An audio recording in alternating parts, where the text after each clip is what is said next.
A las 7:56 de la mañana del 7 de diciembre de 1941, los bombarderos japoneses cayeron en picado sobre Hawái.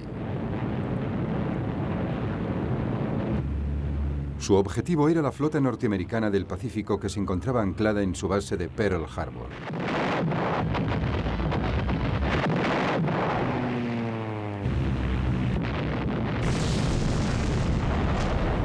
Cinco navíos norteamericanos fueron alcanzados en el primer ataque.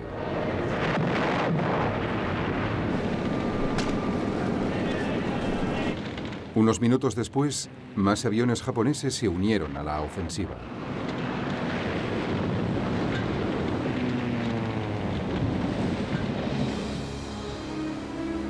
A las 8:35, dos acorazados norteamericanos se estaban hundiendo, dos habían zozobrado y otros estaban seriamente dañados.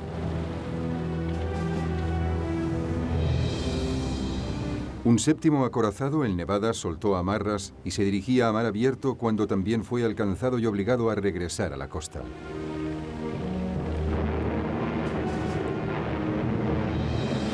Simultáneamente, cazas Cero japoneses bombardearon los aviones norteamericanos alineados en las pistas de aterrizaje de la isla.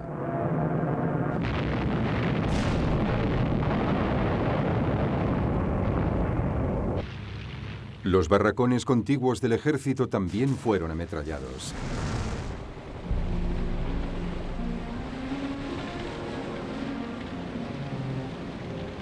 Al finalizar el ataque, más de un centenar de buques de guerra norteamericanos habían sido dañados. 164 aviones habían sido destruidos.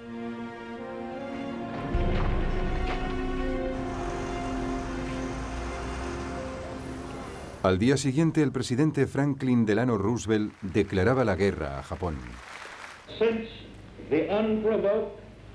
Una fecha que pervivirá en la infamia. Los Estados Unidos de América han sido atacados por sorpresa y deliberadamente por fuerzas navales y aéreas del Imperio japonés.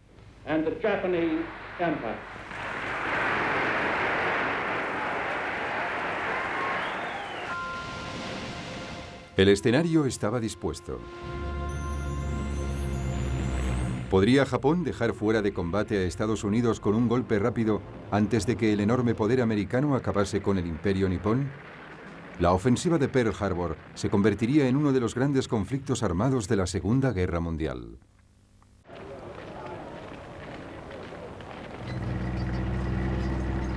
Japón había dado sus primeros pasos hacia la guerra en agosto de 1940. Sacando provecho de la derrota de Francia en Europa, se hizo con el control de las bases aéreas en la colonia francesa de Indochina. Estaba buscando una expansión rápida y fácil de su imperio.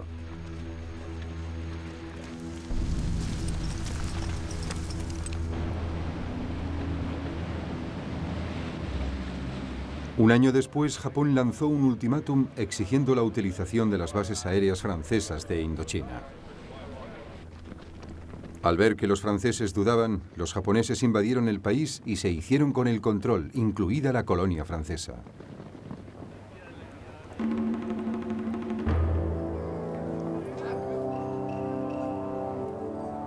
Japón sufrió enseguida las consecuencias de la invasión. Estados Unidos congeló los activos financieros de Japón en el extranjero, privando al país de su capacidad para comprar petróleo. Japón debía escoger entre ceder y perder prestigio o seguir con la ocupación territorial y agravar la situación internacional. Para el nuevo gobierno japonés, cuyo líder era el general Hideki Tojo, no había ninguna duda respecto a qué rumbo tomar. Los comandantes de la Armada y del Ejército japonés recibieron la orden de prepararse para una guerra rápida con objeto de ocupar todos los territorios del Extremo Oriente, controlados por Gran Bretaña, Francia, Holanda y Estados Unidos. El país esperaba una victoria rápida.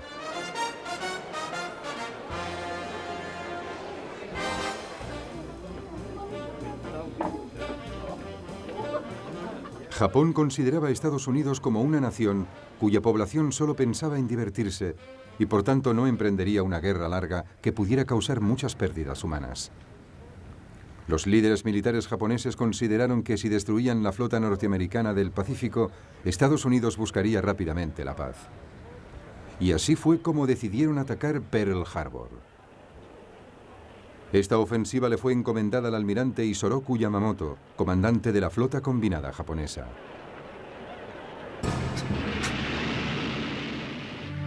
En poco tiempo dispuso de los aviones más modernos y mortíferos que los japoneses podían producir.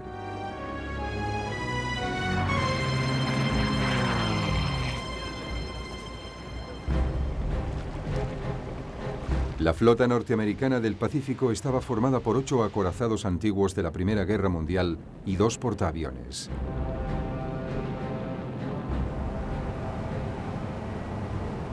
Yamamoto planificó el ataque con sumo cuidado. Arremetería contra la flota norteamericana en Pearl Harbor un domingo, ya que según los informes de los servicios de inteligencia, el fin de semana la flota permanecía amarrada en el puerto.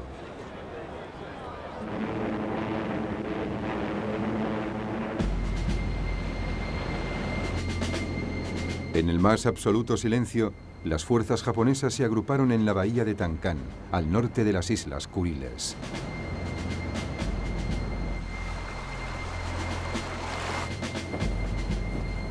La flota zarpó el 26 de noviembre de 1941.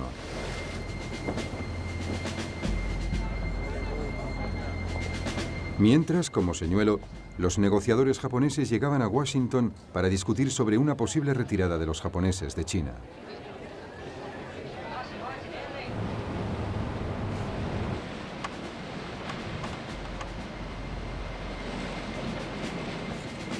La flota japonesa se reabasteció de combustible después de varios días en el mar.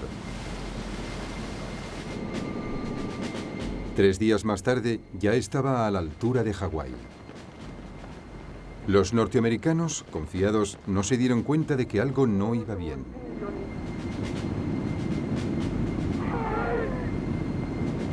A las 6 de la mañana del 7 de diciembre, después de recibir las últimas instrucciones, despegó la primera oleada de aviones japoneses.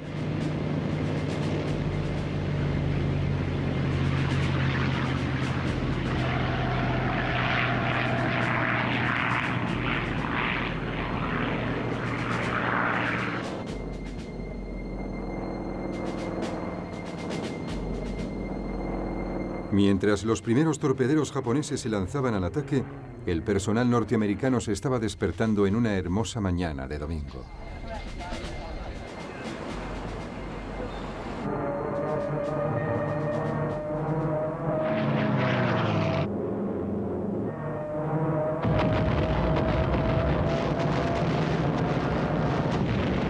En menos de 2 horas y cuarto todo había terminado.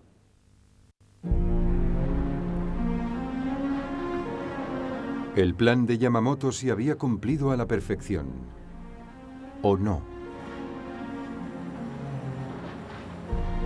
Solo había un problema.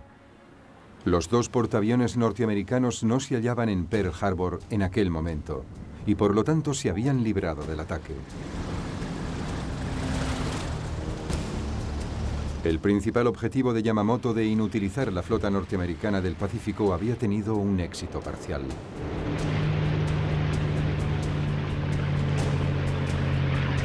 La Fuerza Aérea de Estados Unidos en el Pacífico todavía estaba viva.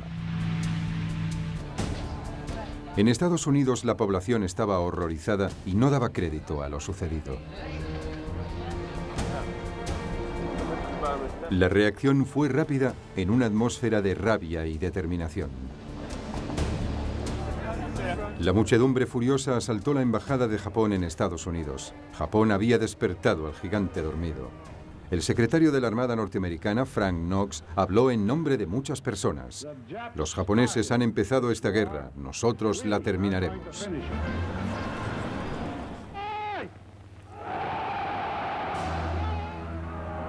No obstante, antes de que Estados Unidos pudiese movilizar todas sus fuerzas, los japoneses continuaron con sus ataques a los aliados occidentales.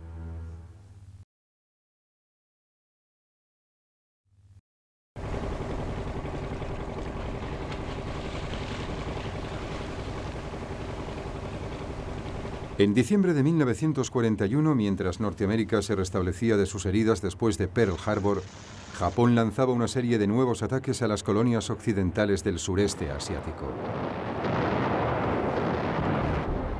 Japón pensó que había dejado fuera de combate a Estados Unidos y ahora actuaría contra Gran Bretaña y sus colonias. La primera en ser atacada fue en Malasia. Una fuerza japonesa desembarcó en la zona noreste del país.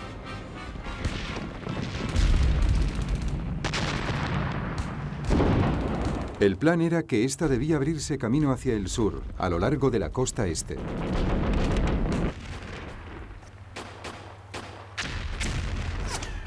La fuerza de invasión se enfrentó a un contingente de tropas indio-británicas. Tras un día completo de combate, estas fueron aniquiladas.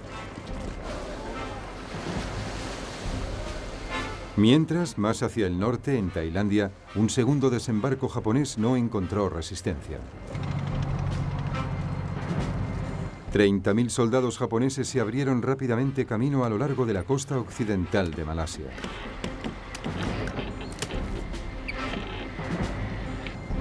El objetivo de los dos grupos era Singapur, el centro del dominio militar y político británico en el Extremo Oriente.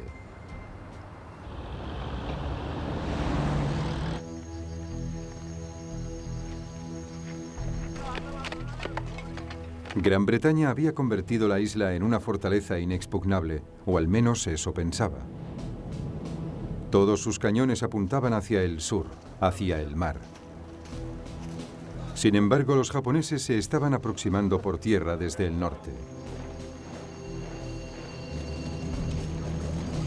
A pesar de ello, los comandantes británicos permanecieron extrañamente tranquilos.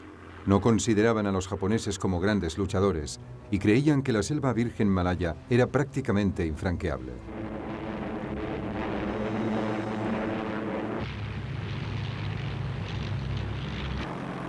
Los japoneses tenían otros planes.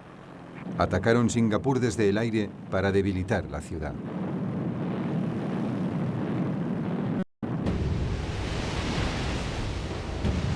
Gran Bretaña envió un nuevo acorazado, el Príncipe de Gales, y un crucero de combate para defender Singapur. Ambos tuvieron que enfrentarse a los bombarderos japoneses.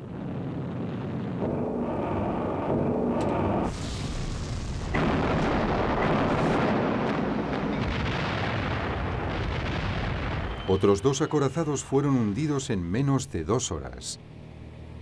Murieron más de 3.000 hombres de la tripulación. Fue el mayor desastre naval británico de la Segunda Guerra Mundial. En una era de aviones y portaaviones, parecía evidente que los acorazados, el centro de la Armada Británica durante años, formaban parte del pasado.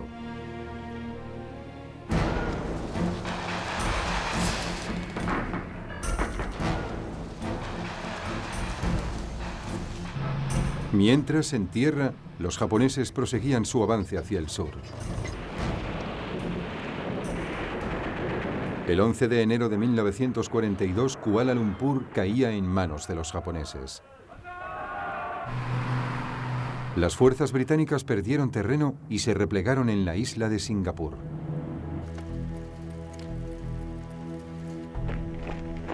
En aquel momento había unos 100.000 soldados estacionados allí. Se enfrentaban a un contingente de solo 30.000 japoneses.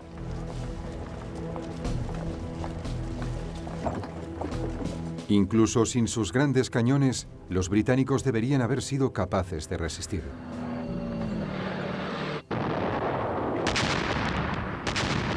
Los japoneses lanzaron un asalto a principios de febrero. Asalto terrestre que fue secundado por nuevos ataques aéreos.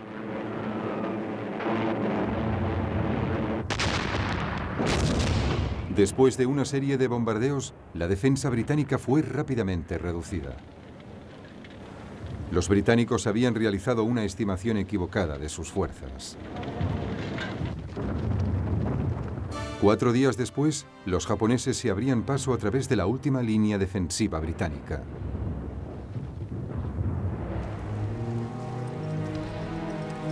El general Arthur Percival se vio obligado a rendirse junto a sus más de 90.000 hombres.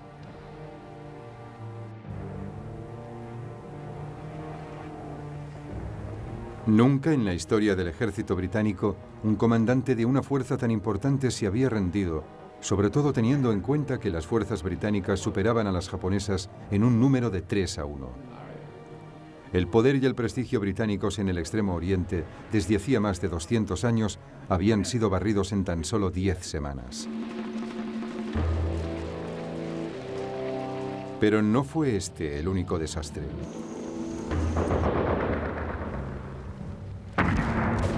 Las fuerzas japonesas triunfaban también en el sudeste asiático.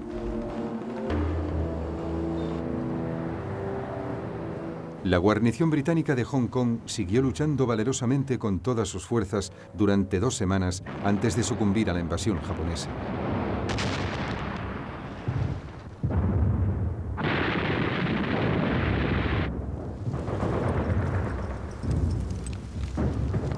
En Filipinas, Estados Unidos no salía mejor parado.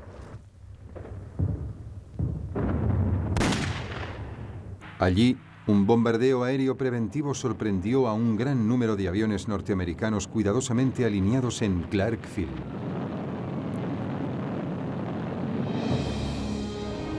La mayor parte fue destruida.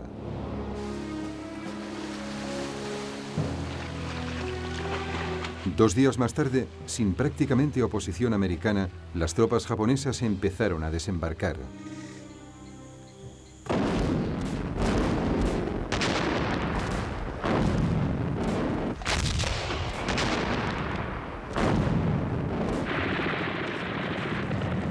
El ejército filipino se desvaneció.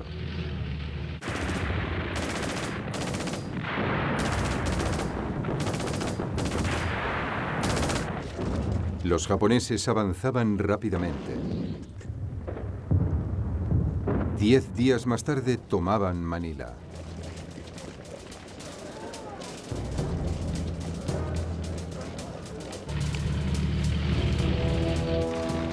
Las fuerzas norteamericanas se vieron forzadas a replegarse a la península de Batán.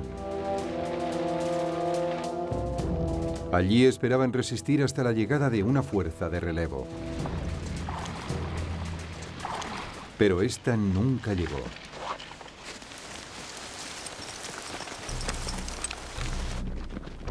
Las tropas japonesas lanzaron una gran ofensiva sobre las posiciones norteamericanas.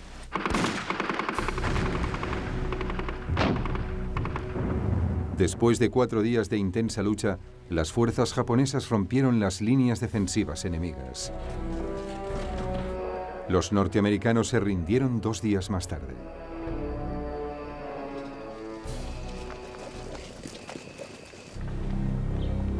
Tan solo quedó una gran colonia británica en la región, Birmania. A principios de 1942, las fuerzas japonesas habían estado presionando desde el sur del país. Las defensas británicas habían sido completamente descuidadas. Solo había unos 15.000 hombres para asegurar la defensa del país. Con esta cifra no podían enfrentarse a los japoneses.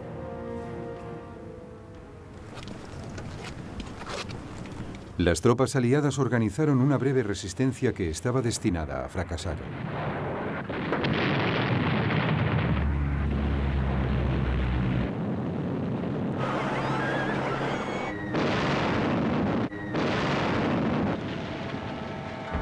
Dos meses después de desembarcar en Birmania, los japoneses habían tomado la capital, Rangún. 8 semanas más tarde, los británicos habían sido totalmente expulsados del país. En menos de 6 meses, los japoneses se habían hecho con el control de toda la cuenca este del Pacífico. La Blitzkrieg había sido rápida y aplastante. Pero algunas señales de alerta advertían de que los japoneses no eran tan poderosos como parecían.